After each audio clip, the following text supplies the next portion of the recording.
substance, no reality, except that which you give it through your attention. When you dwell in the past, you are quite literally creating it anew in your present experience. Imagine, if you will, a projector in a cinema. The images on the screen seem real, don't they? They evoke emotions, trigger responses. But are they truly real? No, they are mere projections, illusions of light and shadow.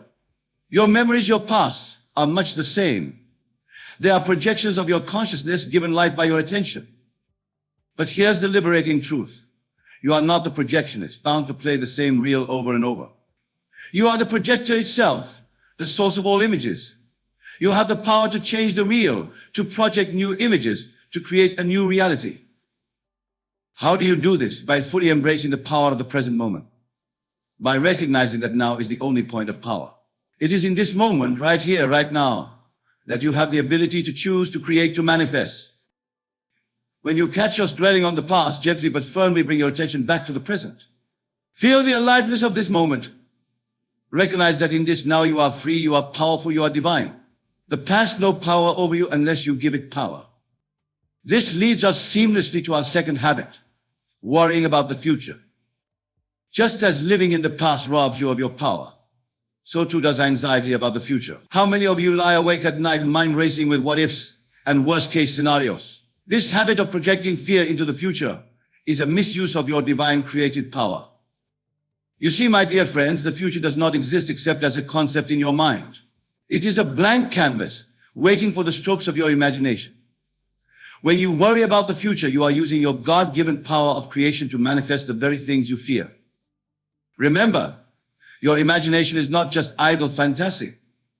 It is the very workshop in which your reality is forged. What you imagine with feeling, with conviction, becomes the blueprint for your experience. When you worry, you are imagining negative outcomes and imbuing them with the power of your emotion. You are in essence praying for what you do not want. Instead of worrying about the future, I urge you to use your imagination constructively. See the future you desire. Feel it live it in your mind as if it were already a reality. For in truth it is, in the realm of infinite possibility, which is your true home, all possibilities already exist. Your job is not to make things happen, but to align yourself with the reality you prefer. When you find yourself worrying about the future, pause. Take a deep breath. Remind yourself that the future is not set in stone, but is clay in your hands. Then consciously choose to imagine the outcome you desire. Feel the relief, the joy, the satisfaction of that preferred future. Let those feelings fill your being. This is not mere positive thinking, my friends. This is the active use of your divine creative power. Now let us move on to the third habit, comparing yourself to others. This habit, my dear friends, is a particularly pernicious one, for it denies the unique divine spark that resides within each of you. When you compare yourself to others, you are looking outside of yourself for validation, for a measure of your worth. But I tell you, there is no standard external to you by which you can be measured. You are a unique expression of the divine. There has never been, nor will there ever be, another being exactly like you. Your journey, your experiences, your perspective are yours alone. To compare yourself to another is like comparing an oak tree to a rose bush. Both are perfect expressions of life, yet wholly unique in their manifestation. When you fall into the habit of comparison, you are denying your own divinity. You are saying to the universe, I am not enough as I am. But I assure you, you are more than enough. You are in fact all that is. For in your true nature, you are one with the divine, one with all of creation. Instead of comparing yourself to others, I urge you to turn your gaze inward. Recognize the divine spark within you. Celebrate your unique gifts, your particular way of expressing the infinite. For it is in embracing your true self, your divine nature, that you find true fulfillment and peace. When you catch yourself making comparisons, pause. Take a deep breath. Remind yourself of this truth. I am a perfect expression of the divine, whole and complete as I am. Feel the truth of these words resonating in every cell of your being. For as you acknowledge your own divinity, you automatically release the need for external validation. This understanding leads us naturally to our fourth habit, seeking approval from others. My dear friends, how much of your life is spent seeking the approval of others? How often do you shape your actions, your words, even your thoughts, based on what you believe others want or expect from you? This habit of seeking external approval is a denial of your own inner guidance, your own divine wisdom. You see, within each of you is a direct line to the infinite intelligence of the universe. This inner knowing, this divine guidance is always available to you. It speaks to you in the language of intuition, of feeling, of inner knowing. But when you habitually seek approval from others, you drown out this inner voice. You replace divine wisdom with human opinion. Remember, no one else can know what is right for you. No one else walks in your shoes, sees through eyes, or knows the stirrings of your heart. The approval you seek outside yourself can only ever be a pale reflection of the divine approval that already resides within you. Instead of seeking approval from others, I urge you to cultivate a deep trust in your own inner guidance. Listen to the still, small voice within. Feel for the path that resonates with your deepest truth. For it is in aligning with this inner knowing that you step into your true power, your divine nature. When you find yourself seeking approval, pause, take a deep breath. Turn your attention inward and ask yourself, what do I know to be true? What feels right to me? Trust the answer that arises. It may come as a thought, a feeling, or simply a sense of knowing. This is your divine self, guiding you towards your highest good. Now, let us explore the fifth habit, negative self-talk. My dear friends, the words you speak to yourself are perhaps the most powerful in all of creation. For these words, these thoughts are the very instructions you give to the infinite to create your reality. When you engage in negative self-talk, you are quite literally programming yourself for limitation and failure. You see, the subconscious mind does not differentiate between what is real and what is imagined. It accepts as truth whatever you tell it repeatedly.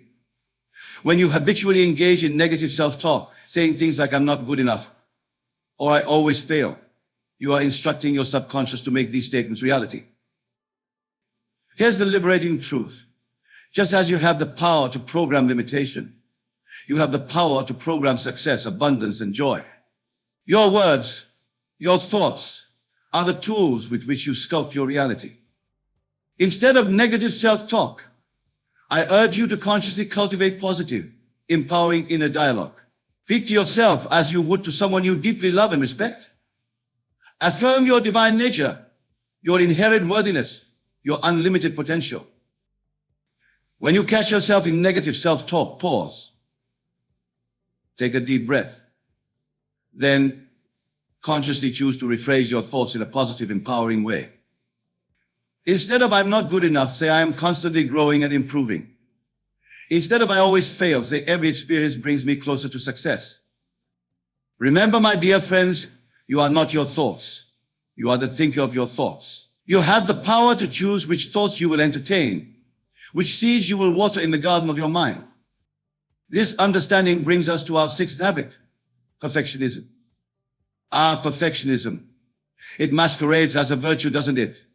The relentless pursuit of excellence, the refusal to settle for anything less than the best. But I tell you, my dear friends, perfectionism is a trap. It is a denial of your divine nature, which is already perfect, whole, and complete. You see, the pursuit of perfection implies that you are somehow flawed, incomplete, in need of improvement. But this is a fundamental misunderstanding of your true nature. You are not a human being striving for perfection. You are a perfect divine being having a human experience. The habit of perfectionism keeps you in a constant state of striving, of reaching for a future state of better. But in doing so, it robs you of the joy and power of the present moment. It keeps you focused on what's wrong rather than celebrating what's right. Instead of perfectionism, I urge you to embrace the concept of excellence. Excellence acknowledges your current perfection while allowing for growth and expansion. It celebrates your efforts and achievements rather than constantly finding them lacking. When you find yourself caught in the grip of perfectionism, pause. Take a deep breath. Remind yourself of this truth. I am already perfect, whole, and complete. My experiences are opportunities for joyful expression, not tests to be passed. This shift in perspective allows you to approach your endeavors with joy and enthusiasm rather than anxiety and self-criticism. It allows you to fully express your divine nature in each moment, rather than postponing your joy to some future state of perfection. Now let us explore the seventh habit, avoiding responsibility. My dear friends, the avoidance of responsibility is perhaps one of the most limiting habits you can cultivate. For in avoiding responsibility, you are denying your own power as a creator. You are saying to the universe, I am not the author of my life, but a victim of circumstance. But I tell you, there are no victims in this universe, only creators who have forgotten their power. Every circumstance in your life, every experience you have, is a creation of your consciousness. This may seem a heavy burden to bear, but it is in fact the key to your liberation. You see, when you avoid responsibility, you place the power to change your life outside of yourself. You wait for circumstances to change, for others to behave differently, for luck to smile upon you. But in doing so, you give away your God-given power to get in. Instead of avoiding responsibility, I urge you to embrace it fully. Recognize that you are the author of your life story. Every thought, every word, every action is a brushstroke on the canvas of your existence. When you embrace this responsibility, you step into your power as a divine creator. When you find yourself avoiding responsibility, pause, take a deep breath. Then ask yourself, how have I created this situation? What can I learn from it? How can I use this as an opportunity for growth and transformation? These questions shift you from a victim mentality to a creator mentality. Remember, taking responsibility doesn't mean blaming yourself. It means acknowledging your power to create change. It means recognizing that regardless of what has happened in the past, you have the power to choose your response in this moment, and in doing so, to shape your future. This understanding leads us seamlessly to our eighth habit, fear of failure. The fear of failure. How many dreams has it strangled in their cradle? How many divine expressions has it silenced? This habit, my dear friends, is perhaps the most limiting of all, for it keeps you small, keeps you safe, keeps you from expressing the fullness of your divine nature. But what is failure really? Is it not merely a judgment, a label we attach to certain outcomes? And who is the judge? Only you. You see, in the infinite realm of possibility, there is no failure. There are only experiences, each one an opportunity for growth, for learning, for expanding your consciousness. When you fear failure, you are saying to the universe, I do not trust in my divine nature. I do not believe in my ability to grow and adapt. But I tell you, there is nothing to fear, for you are an eternal being, a spark of the divine. No experience can diminish you. No outcome can lessen your inherent worth. Instead of fearing failure, I urge you to embrace it as a teacher. See every failure as feedback, as valuable information guiding you toward your highest expression. For it is often in our greatest challenges that we discover our greatest strengths. When you find yourself gripped by the fear of failure, pause. Take a deep breath. Remind yourself of this truth: I am an eternal being, whole and complete.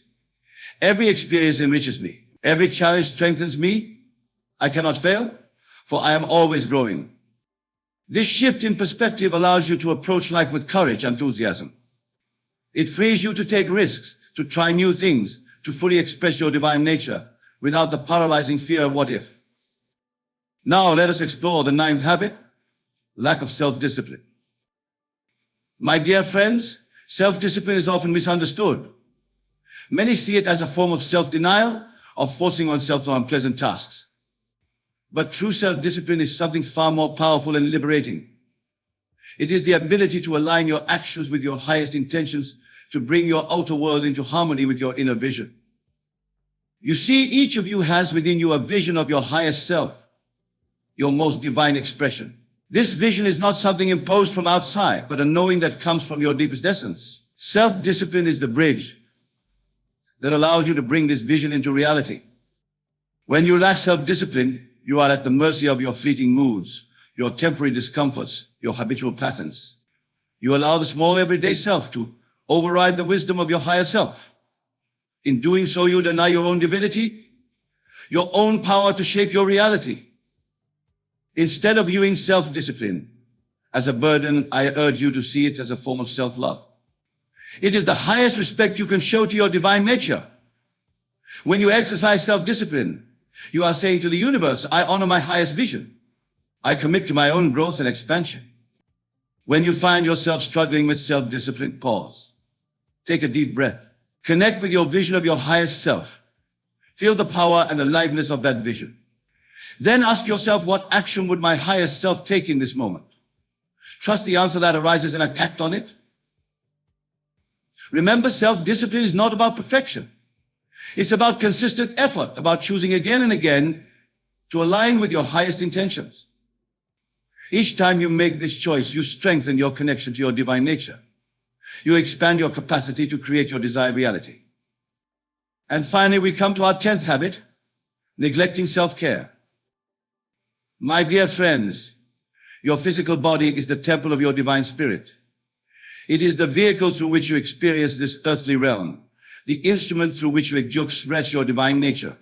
When you neglect self-care, you are not honoring this sacred vessel. But self-care goes beyond mere physical maintenance.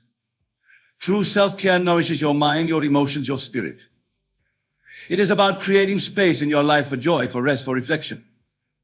It is about honoring your needs, respecting your boundaries, and nurturing your deepest self. When you neglect self-care, you are saying to the universe, I am not worthy of care and attention. But I tell you, you are worthy of all the care, all the love, all the attention you can give yourself. For in caring for yourself, you are caring for a unique expression of the divine. Instead of viewing self-care as selfish or indulgent, I urge you to see it as a sacred duty. Just as you would tend to a precious garden, tend to yourself with love, with attention, with devotion. For as you nurture yourself, you increase your capacity to express your divine nature, to bring more light into the world. When you find yourself neglecting self-care, pause. Take a deep breath. Ask yourself, what does my deepest self need in this moment? It might be rest, nourishment, movement, connection, or quiet reflection. Trust the answer that arises and honor it. Remember, self-care is not about pampering yourself occasionally. It's about consistently honoring your needs, respecting your boundaries, and nurturing your whole being. It's about creating a life that supports your highest expression. Now, my dear friends, as we come to the close of our exploration of these 10 habits, I want you to understand something crucial. These habits, these patterns of thought and behavior, are not your true nature. They are simply habits, learned responses that you have adopted over time. And just as you have learned them, you can unlearn them. You see, you are not these habits. You are not your thoughts, your emotions, your past experiences. You are the awareness that observes all these things. You are the divine consciousness that animates your being. This awareness, this consciousness untouched by any habit, any pattern, any experience. When you recognize this truth, when you identify with your true nature rather than with these temporary habits, you reclaim your power. You step into your divine inheritance as a creator, as a shaper of reality. So I urge you, my dear friends, to be vigilant. Watch your thoughts, your words, your actions. When you catch yourself falling into these habits of mental weakness, pause. Take a deep breath. Remind yourself of your true nature. Choose again, this time from a place of power of divine knowing. Remember, every moment is a new beginning. Every breath is an opportunity to realign with your highest self. You are not bound by your past, by your habits, by your perceived limitations. You are free here and now to choose again. As you go forth from this place, carry with you this knowing. You are a divine being, perfect, whole, and complete.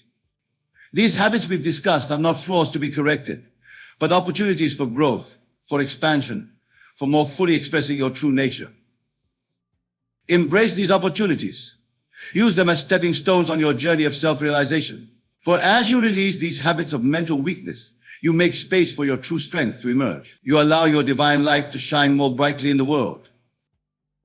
And know this as you do this work, as you consciously choose to align with your highest self, you are not just transforming your own life. You are contributing to the transformation of the entire world. For we are all one, all expressions of the same divine consciousness. Your growth, your expansion, your light touches us all. So go forth, my dear friends, with courage and conviction. Recognize these habits when they arise, but do not judge them. Simply choose again. Choose to align with your highest self, your divine nature. For in doing so, you are fulfilling your sacred purpose. You are becoming who you truly are. Remember always, you are powerful beyond measure, loved beyond imagination, and capable of more than you could ever dream. Now go and let your divine light shine.